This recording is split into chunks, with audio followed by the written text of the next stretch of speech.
Salam alaikum wa rahmatullahi wa barakatuh. Buenos días a todos y todas. Bienvenidos al Centro Islámico, como siempre os digo.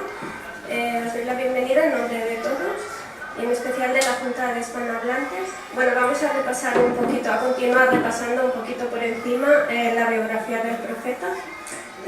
La pasé con él. Y como nos quedamos un poco, que ya no me acuerdo,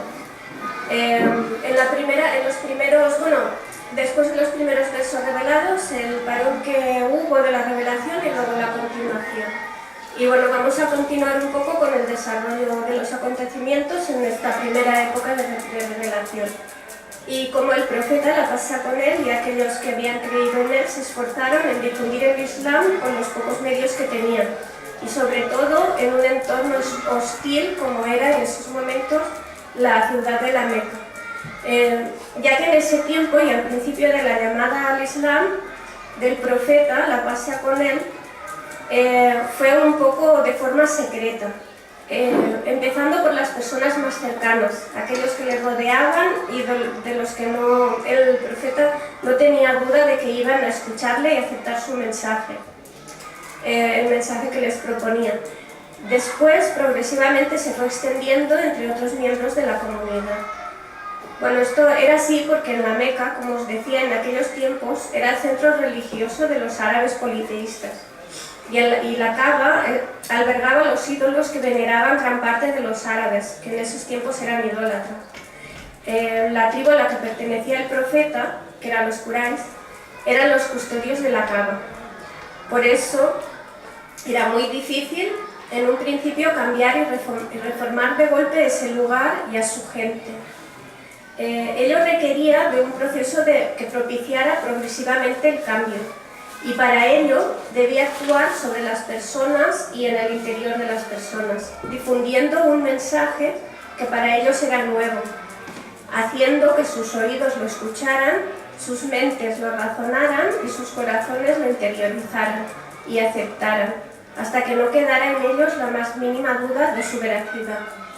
Todo eso requería una gran fuerza de voluntad y una gran determinación por la oposición que tenían en ese momento.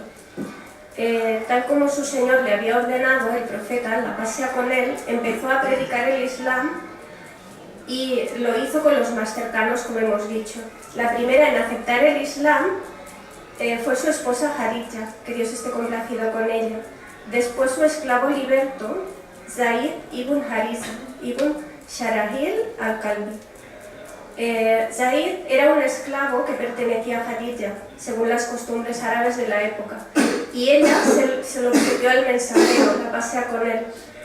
Después el padre de Zaid y su tío fueron a buscarle para que volviera con su familia y su gente, pero él eligió quedarse con el profeta, la pasea con él. Entonces fue considerado hijo del profeta, y le llamaban Zaid bin Muhammad, como sabéis, como dicen los árabes.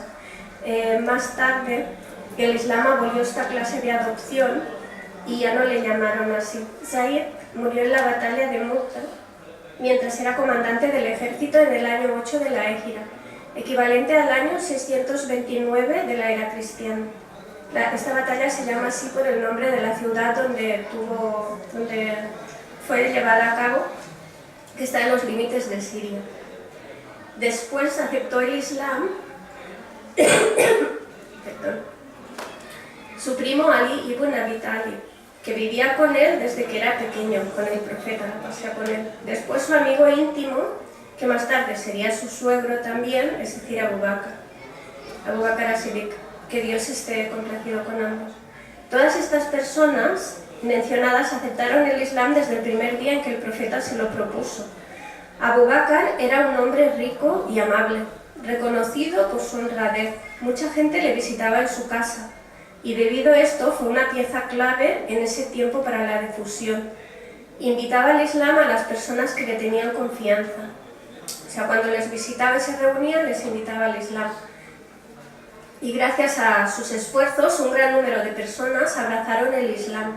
Entre ellos, Uthman ibn Affan, Zubair ibn Awam al-Asadi, Abdurrahman ibn Auf, Saad ibn Abi Waqqas, Talha ibn Ubaidullah al-Taymi. Estas personas fueron las precursoras que constituyeron la vanguardia de la nueva creencia en Arabia. A todos ellos les debemos que el Islam se abriera paso en estos tiempos difíciles y que haya llegado hasta nosotros hoy en día. Eso fue el principio.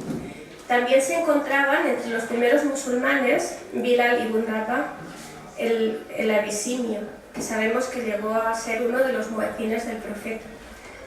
Said ibn Zaid al-Adawi y su esposa Fátima, hija de Al-Hattab, que era la hermana de Umar ibn al-Hattab, que aún no había aceptado el Islam, entre muchos otros. Estos, y los que no he mencionado, fueron conocidos como los primeros musulmanes y pertenecían a distintos clanes de la tribu de Quraysh, que era la que habitaba Meca en ese momento. Bueno, en ese tiempo el profeta, la pasea con él, solía reunirse con los que le seguían para enseñarles la religión en privado. Era un tiempo en el que la llamada al Islam era divulgada en secreto, casi de modo individual. Después de la revelación de las aleyas de la Surah 74, oh tú que te envuelves, levántate y advierte, y las que le siguen, la revelación se aceleró y continuó. En esta primera etapa, las aleyas eran cortas, con un ritmo y armonía totales y un hermoso estilo que era fácil de comprender y recordar. El tema central de esa parte de la revelación era la purificación del espíritu, sobre todo a través del Tawhid, la creencia en que nada merece ser adorado excepto el Creador, que es uno y único, y la implicación que eso conlleva de descreer de los ídolos, sea cual sea su naturaleza. También contienen la advertencia para que los musulmanes no sean víctimas de los engañosos encantos de esta vida.